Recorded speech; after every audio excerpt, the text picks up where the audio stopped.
बिस्मिल्लाहिर्रहमानिर्रहीम। अस्सलाम वालेकुम। मैं हूं असद अरशद और आप देख रहे हैं मेरा फेसबुक और यूट्यूब चैनल। नाजरीन, आज की इस खबर ने पूरी दुनिया को हिला कर रख दिया है।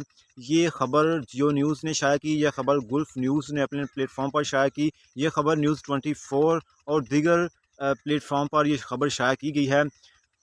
यमन के अंदर, यमन के शहर रिदा में एक बच्चा पैदा हुआ है जिसकी एक आँख है और उसकी आँख के पीछे एक ही रग है। आँख की जो बसारत की रग होती है वो भी एक है, और जो दूसरी तरफ की आँख है उसकी जगह आँख नहीं बल्कि आँख की जगह सिर्फ निशान है।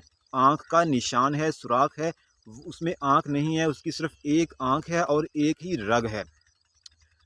उन्होंने ये भी बताया कि 1665 से लेकर अब तक, यानी 5 सदियों के अंदर इस नोयत की तरह पैदा होने वाले बच्चों में ये छठा बच्चा है। यानी दुनिया में अब तक 5 सदियों के अंदर इस तरह के 6 बच्चे पैदा हुए हैं।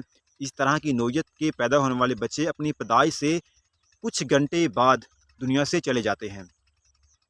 ये जो बच्चा यमन में पैदा हुआ है, ये अपनी पैदाइश से 7 घंटे बाद, अपनी पैदाइश से 7 घंटे बाद ये बच्चा जो है वो दुनिया से चला गया।